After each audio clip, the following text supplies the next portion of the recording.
자, 어제 여러분 우리가 예수님의 영유아기, 그러니까 만난 지 8일 만에 할례 행하셨잖아요.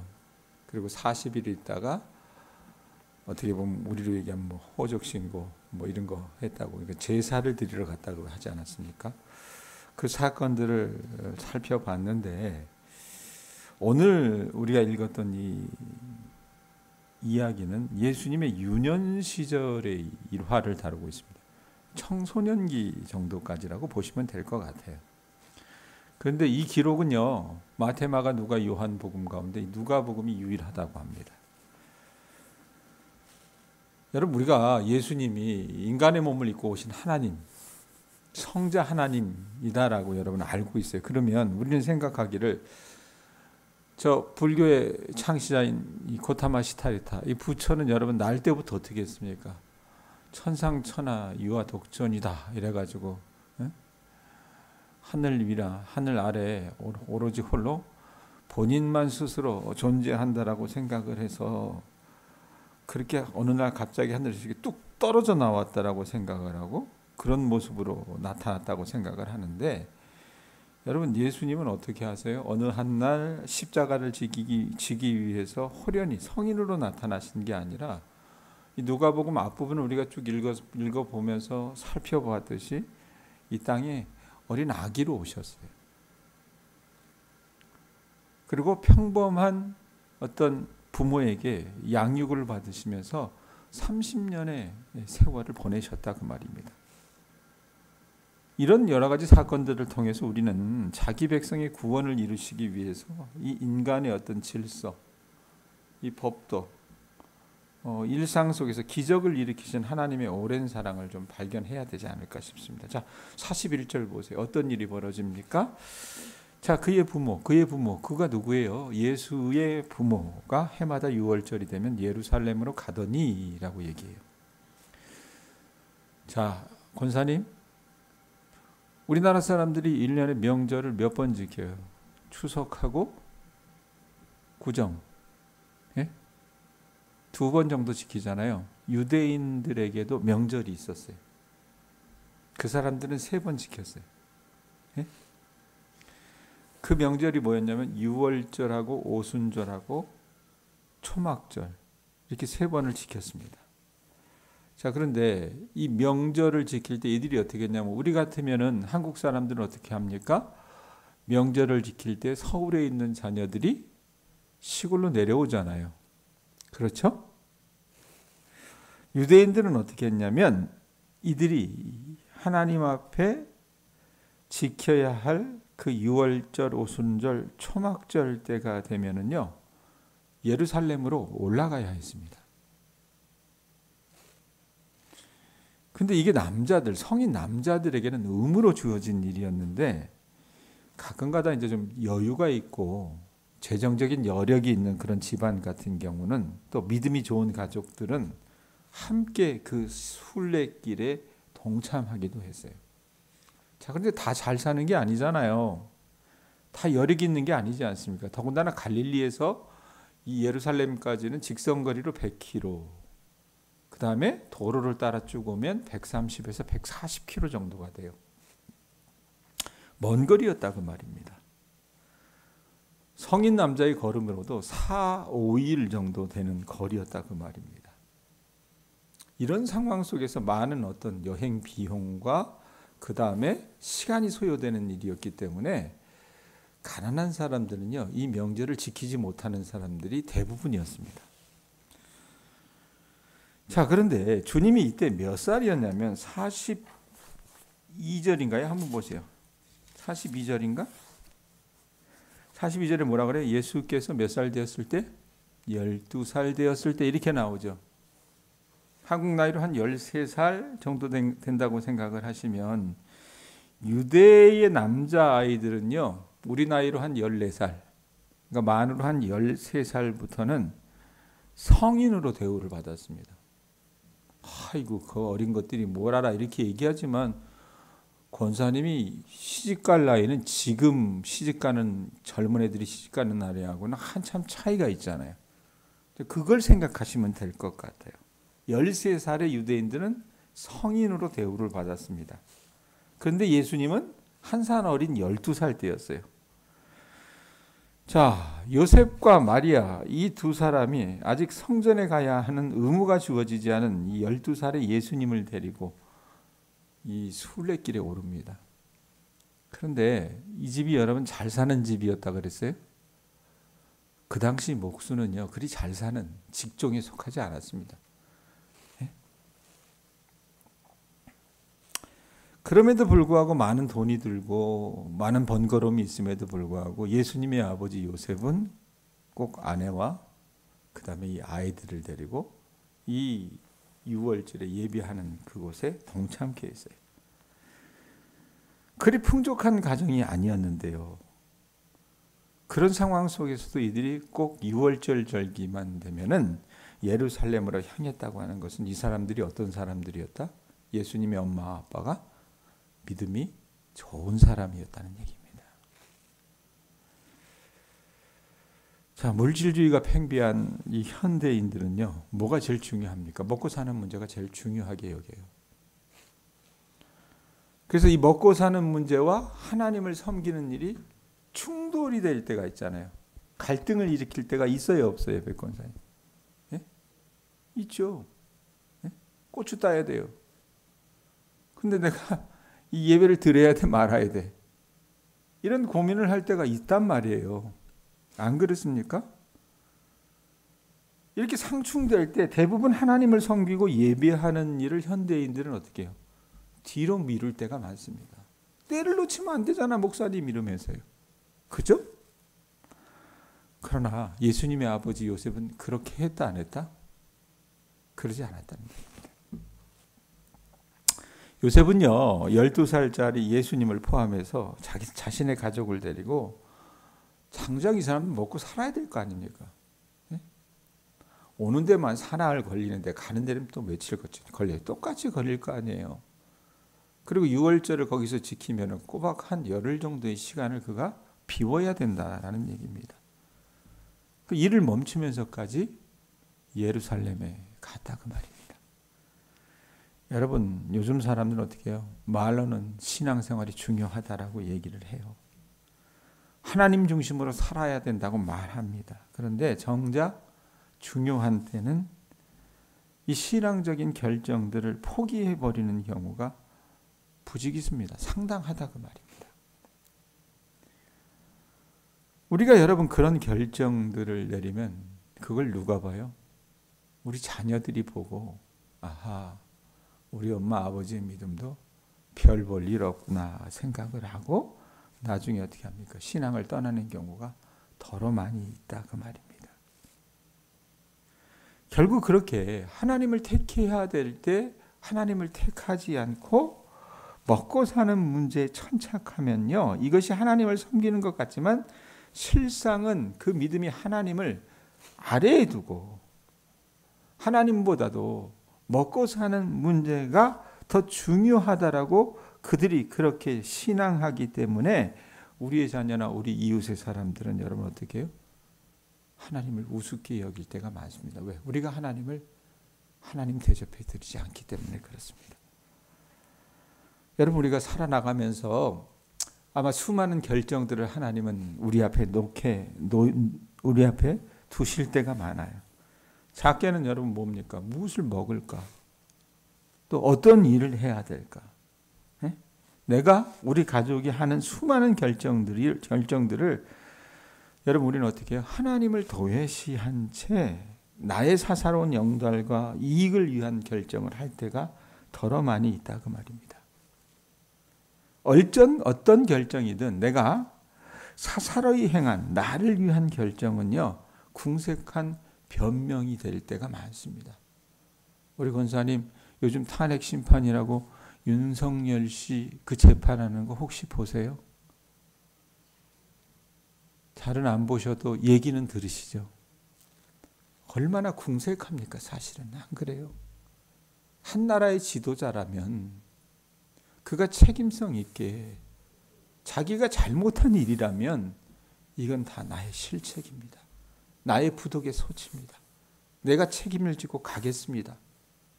그렇게 이야기하면서 나라를 생각하면서 지도자가 이 일을 빨리 마감하는 것이 모든 사람에게 좋은 일일 것입니다. 그런데 이 사람은 어떻게 해요? 하나부터 열까지 남 탓을 해요. 하나부터 열까지 자기가 해야 할 소임에 불충한다고 말입니다. 그러면 어떻게 합니까? 온 나라 백성이 병들고 온 나라 백성이 몸살을 앓는 것을 우리가 보게 된다 그 말입니다. 여러분, 우리가 하나님의 백성들은요, 하나님 백성다운 삶의 결정을 하셔야 됩니다. 요셉은요, 먹고 살기 힘들었어도 그가 하나님의 백성다운 삶을 유월절을 지키는 그 절기에는 보여야 된다라고 생각을 했기에 그 모든 것들을 내려놓을 수 있는 그런 결기를 가지고 있었습니다. 오늘 말씀을 들은 교우들 가운데 이런 결단이 있을 수 있기를 주님의 이름으로 축원드립니다. 자, 예루살렘 성전에 예수님이 머물렀어요. 부모와 함께. 그런데 꼬박 한 열흘 정도 걸린다 그랬잖아요. 왔다 갔다. 그런데 머무는데 요셉과 마리아는 어떻게 해요? 이들이 여러분 이동할 때는요, 보통 엄마, 아빠, 아들, 그리고 예수님 동생들 몇 명 있었을 거 아니에요. 이렇게 가족만 오는 게 아니에요. 왜냐하면 한 140km 정도 된다고 했잖아요. 그러면 오는 길에 도둑도 있고 강도도 있고 이랬어요. 그래서 무리를 이루어서 왔습니다. 또 6월절이니까 그 절기를 지켜야 됐기 때문에 우리로 얘기하면 서울의 어디 명동으로 함께 사람들이 다 몰려가는 거라고 생각을 하시면 돼요. 때를 이어서 가다 보니까 그 절기를 지키고 가자 했었을 때는 공동체로 여러분 이들이 움직이니까 예수님이 어머니와 아버지가 예수님이 알아서 따라오겠거니 생각하고 자기 친족들과 함께한 사람들과 얘기하다 보니까 어떤 일이 벌어졌어요. 예수님이 자기들과 동행하는 것을 알지를 못했습니다. 예루살렘에 남겨두고 온 거예요. 어련히 따라오겠거니 그렇게 생각을 했다 그 말입니다. 44절 보세요. 뭐라고 얘기합니까? 동행 중에 있는 줄로 생각하고 뭐 했대요? 하루 길을 간 후 친족과 아는 자 중에서 찾되 이렇게 얘기를 해요. 예? 하루가 지나서야 아이고 이 예수가 자기들 무리 가운데 없다는 것을 깨달은 거예요. 예? 그래서 어떻게 해요? 찾아야 되잖아요. 그래서 다시 돌아갑니다. 돌아가서 뭐 바로 성전으로 갔겠어요? 예루살렘 온 곳을 다 수소문했겠죠. 우리 아들 봤냐고. 예? 그렇게 하다가 사흘을 헤맨 끝에 성전에서 이 유대의 율법 선생들과 대화하는 예수님을 찾아낸 거예요. 46절에서 47절 보세요. 사흘 후에 성전에서 만난즉 이렇게 나오잖아요. 자, 그가 누구예요? 예수님이 선생들 중에 앉으사 그들에게 듣기도 하시며 묻기도 하시니 듣는 자가 다 그 지혜와 대답을 놀랍게 여기더라. 이렇게 기록을 해요. 예수님은요, 딱 가보니까 이 요셉의 엄마 아빠가 요셉과 마리아가 예수님을 찾아서 딱 가보니까요, 어때요? 예수님이 율법 선생들과 앉으셔서 토론하고 계셨던 거예요. 그러니까 우리 예수님은 참 그렇게 나이가 많이 먹지는 않았지만 어떻게 보면 참 영민하셨던 것 같아요. 예수님은 그저 듣는 사람, 배우는 사람의 입장에서 그곳에 계셨던 것이 아니라 토론하고 계셨다 그랬잖아요. 율법 교사들의 이 눈과 귀를 집중시키시면서 그들에게 둘러싸인 채로 그들과 대화를 나누고 계셨다 그 말입니다. 그래서 사람들은 예수님과 이렇게 대화하면서 예수님이 말씀하시는 그 대답 속에서 예수님의 지혜와 통찰력 있는 답변을 듣고 놀란 거예요. 예? 놀란 거라 그 말입니다. 47절 보세요. 듣는 자가 다 그 지혜와 대답을 놀랍게 여기더라. 이렇게 얘기하잖아요. 이 놀랐다라고 하는 말은 원어로 보면 엑시스템이라고 하는 말로 쓰는데 이것은 하나님의 권능이 어떤 한 인물 안에 나타날 때, 보여질 때에 그것을 목격한 사람들이 야, 정말 대단하구나 이렇게 느낄 때 놀란다. 엑시스템이라고 하는 말을 쓴다고 말입니다. 단순히 아이고 우리 예수님이 최 목사 말대로 신동이다, 영재다, 이 정도가 아니라 하나님의 아들로서 말씀에 대한 이해력을 드러내신 예수님에게서 뭔가 다른 게 있다. 영적으로. 이것을 어떻게 그들이 깨달았다라는 말입니다. 자, 주님이 이렇게 그 율법 선생들과 대화를 나누는 중에 예수님의 어머니와 아버지가 예수님을 발견했잖아요. 그러면 여러분, 우리 백권사님 같으면 어떡하겠어요? 권사님의 자녀를 어렸을 적 잃었다고 칩시다. 우리 아버지가, 우리 엄마가 예전에 저희가 3남매예요. 위로 누나, 아래로 여동생이 있는데 서울에 불광동 살 때 제 동생이 이 불광동 어떤 번화가로 뭘 보러 간다 그랬어요. 걔가 초등학교 1학년 한 6살 때인가 그랬어요. 나갔다가 얘가 안 들어오는 거예요. 집안이 난리가 났어요. 난리가. 그래서 걔를 이제 밤 늦게서 이제 찾았는데 아버지가 들어와서 저희들을 상당히 혼냈던 그 기억이 있어요. 뭐 했냐고. 뭐 하긴 나도 뭐 2살 차인데 뭘 했겠어요. 그러니까 부모 입장에서는 여러분 얼마나 황급이 다급합니까? 황망하고. 그렇게 사흘을 찾다가 이 아들을 발견하니까 화덕지가 나죠. 그 나무라셨어요. 잃어버린 자식을 찾으면서 이 불안한 마음도 있고 초조한 마음도 있었기 때문에 이 감정을 드러낸 게 아닐까 싶어요. 너 도대체 뭐 하고 있었니? 그래서 야단을 치셨어요. 그랬는데 예수님 뭐라고 대답하세요? 49절에 뭐라고 얘기합니까? 같이 한번 읽어봅시다. 읽습니다. 시작. 예수께서 이르시되 어찌하여 나를 찾으셨나이까? 내가 내 아버지 집에 있어야 될 줄을 알지 못하셨나이까 하시니. 내 아버지 집에 있어야 될 줄. 내 아버지 집이라고 하는 여러분 이 표현이 히브리어 이 헬라어 원문에는 없습니다. 그냥 개역 성경으로 의역을 한 거예요. 예? 지금 주님이 계신 곳이 성전이기 때문에 그렇게 붙인 거라고 얘기를 해요. 이 표현에서 더 중요한 건 뭐냐면 예수님이 이 성전에 있었잖아요. 성전에 있었을 때 여기서 내 아버지는 누구예요? 요셉입니까? 아니잖아요. 하나님을 말하는 거잖아요. 그죠? 그 하나님을 예수님이 뭐라고 얘기합니까?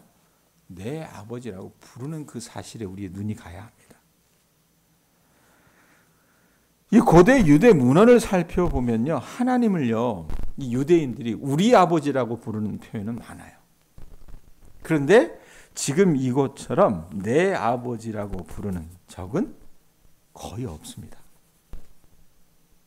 그렇게 보면 예수님이 하나님을 내 아버지라고 그렇게 말씀하신 것은 굉장히 독특한 표현인데 그것은 뭡니까? 예수님이 비록 12살의 어린아이이긴 했지만 뭔가 안 거예요. 뭘 알겠습니까? 자기가 누구인지를 알아가기 시작하셨다는 얘기입니다.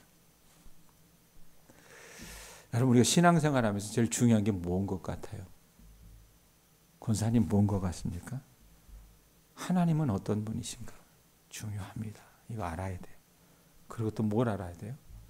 나는 누구인가? 이 두 질문에 답을 내리지 못하면요. 하나님께서 나를 구체적으로 어떻게 부르셨는가에 대한 그 다음에 답을 내리기 어려워집니다. 그러니까 하나님과 나와의 관계성을 잃어버린 채 생명력이 없는 마치 이 조화처럼 신앙생활하는 사람들이 한국교회 안에는 정말 많습니다. 그런데 우리 예수님은 어떠셨어요? 내 아버지, 하나님을 자기 아버지로 인식하시기 시작하셨다 그 말입니다. 자기가 누구인지 알았어요. 그리고 하나님이 누구인지도 깨닫기 시작했다 그 말이에요. 자, 이런 에피소드가 있고 나서 51절에서 52절 보세요. 어떻게 말씀이 끝맺습니까? 예수께서 함께 내려가사 나사렛에서 이르러 순종하여 받으시더라. 누구를 순종하여 받으셨대요? 육신의 아버지, 엄마 요셉과 마리아를 순종해서 받으셨다라고 하는 표현입니다. 자, 그런데 방금 전에 있었던 이 일화, 예수님이 이 3일 동안 예루살렘 성전에 남겨져 있으면서 이 유대 랍비들과 대화하면서 그를 찾았을 때 내 아버지의 집에 있어야 될 줄을 알지 못하셨나이까라는 이 말을요, 누구는 귀담아 들었어요? 마음 가운데 두었습니까? 그 어머니 마리아만은 자기 마음에 두었다는 얘기입니다. 한 귀로 듣고 한 귀로 흘려버리지 않았다는 얘기예요. 그러면서 예수는 지혜와 키가 자라가며 하나님과 사람에게 더욱 사랑스러워 가시더라라고 하는 표현이 따라 붙습니다. 자, 예수님이 자기가 누군지 아셨다 그랬잖아요. 아시기 시작을 하셨어요. 또 하나님이 어떤 분인지 주님은 깨달아가기 시작을 했어요. 예? 그러면 어떻습니까? 세상에 짠 하고 나고 나는 하나님의 아들이야. 이제부터 내가 내 사역 시작할 거야. 얼마든지 이룰 수 있었어요. 자, 그러함에도 불구하고 주님은 지금 12살이잖아요. 몇 살까지 기다리셨어요? 예수님이 사역을 언제 하셨어요? 30살에 시작하셨죠. 18년을 기다리셨습니다. 유대인 사회에서 아직 성인 남자로 인정받지 못하셨기 때문에 예수님은 자신이 누구인가를 깨달으셨어도 자신의 육신의 부모인 요셉과 마리아의 권위에 순종해서 51절에 있는 것처럼 함께 내려가서 나사렛이라고 하는 자기 고향처럼 여기는 동네에서 그 육신의 아버지 엄마를 순종해서 받들었다 그 말입니다. 우리 예수님이 이 땅 가운데 오셨을 때 누가복음은 누가가 의사이기 때문에 이 사람의 몸을 입고 오신 하나님, 그 예수님, 이 사람의 속성에 대해서 눈이 가 있다 그랬어요. 그래서 주님은요, 하나님이심에도 불구하고 스스로 자기가 행하실 수 있는 그 모든 권능을 내려놓으셨습니다. 누가는 이 부분에 주목하고 있는 것 같아요. 자신의 전능하심을 연약한 인간의 몸과 맞바꾸신 거예요. 어제 우리가 그 사건을 봤고 오늘도 봤습니다. 그래서 사람이라면 누구나 겪게 마련인 고통, 연약함, 굶주림, 피로 이런 것들을 어떻게 다 겪으신 거예요. 예수님도 백권사님 감기 걸리셨어요. 예수님도요 똥 싸셨다 그 말입니다. 예수님도요 뒤집기 하셨어요. 예? 예수님도요 살아가시면서 배고파서 굶주리셨다 그 말입니다.